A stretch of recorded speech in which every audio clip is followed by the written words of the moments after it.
I do believe in my product, I do believe in what I do, or else I wouldn't have done it. In 2020, stylist turned designer Deborah Latouche launched her modest fashion label with a show at London Fashion Week. I actually basically decided that it was kind of now or never. Forget Brexit. Forget that, it's not the best financial time. But worries over Brexit were soon superseded. This interview with Deborah Latouche never aired as the pandemic came to dominate the news cycle. Now a year later, Deborah is preparing for her work to be featured again at London Fashion Week. I had so many plans, so many things that you were kind of supposed to do once you launched a brand, and then all of a sudden I was at home with my children, and but it actually, I think it was really good because it really gave me a great amount of time to really consider how the brand is going to work for me and my family.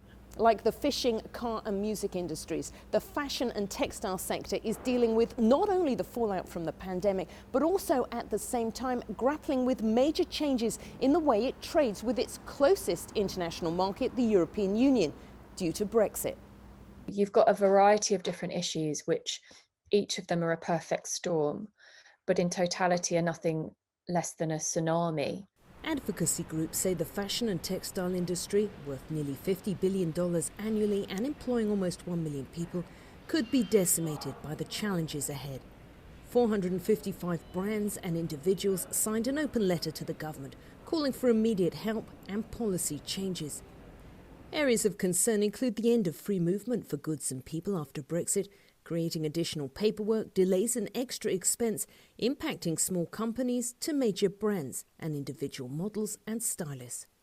The end of tax-free shopping for overseas tourists is another concern, particularly for the luxury sector, and leaves the UK as the only European country not to offer this perk. And the Fashion Roundtable says a shortage of garment workers is alarming and visas should be available for overseas workers while efforts to train the domestic workforce are brought forward.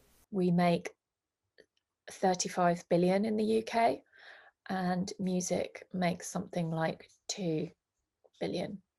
Fishing, which has had £23 million worth of support from the government for exports, makes the same amount of money as East London does from the fashion industry. So far, the UK government has not responded to the Fashion Roundtable, but insists it is proactively reaching out to industry leaders to lend support and expertise in navigating the new rules.